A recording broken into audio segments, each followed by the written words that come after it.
माँ रोते रोते बेहोश हो रही है। गम में डूबे पिता को होश नहीं है।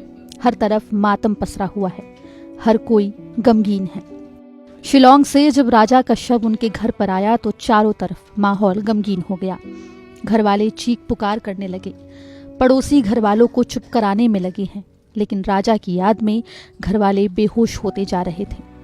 अब तो घर वालों की बस एक ही मांग है, मामले की सीबीआई जांच हो ताकि पूरी सच्चाई सामने आ जाए। जो मेरी मांग मेरे भाई का मुंह से निकला होगा शायद से, या सपने में आया होगा, उसने मेरे को बोला कि भैया मैं मरा नहीं, मुझे मारा गया। जिस तरह से पोस्टर आपने देखा ऊपर लगा हुआ है, तो मेरे भाई की एक ही मांग है कि भैया मैं मरा नहीं, मुझे मारा गया, मैं घूमने आया था और मेरी सीबीआई जांच बिठाई जाए, जब तक मेरी आत्मा को शांति मिलेगी। तो राज्य सरकार और केंद्र सरकार से मेरी एक ही मांग है।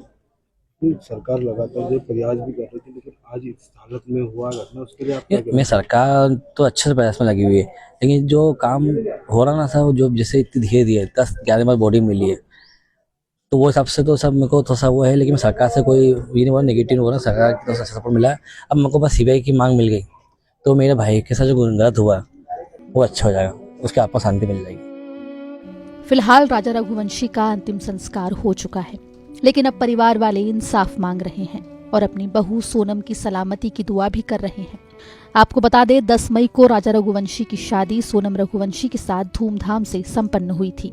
नई जिंदगी की शुरुआत के लिए वे 20 मई को अपनी पत्नी सोनम रघुवंशी के साथ शिलांग हनीमून के लिए रवाना हुए, लेकिन ये खुशी कुछ ही दिनों में दुख में तब्दील हो गई। 23 मई को राजा और सोनम लापता हो गए।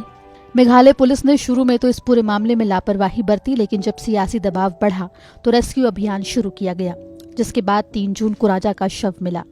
शव के मेडिकल रिपोर्ट में हत्या की पुष्टि हुई है, जिससे पूरे परिवार पर दुखों का पहाड़ टूट पड़ा है। राजा रघुवंशी की पत्नी सोनम अब तक लापता है। शिलांग पुलिस को अब तक उनसे जुड़ी कोई ठोस जानकारी नहीं मिली है। क्या सोनम सुरक्षित है या वो भी किसी अपराध का शिकार हुई है, ये बड़ा सवाल है। इंदौर से धर्मेंद्र कुमार शर्मा की रिपोर्ट, MP तक।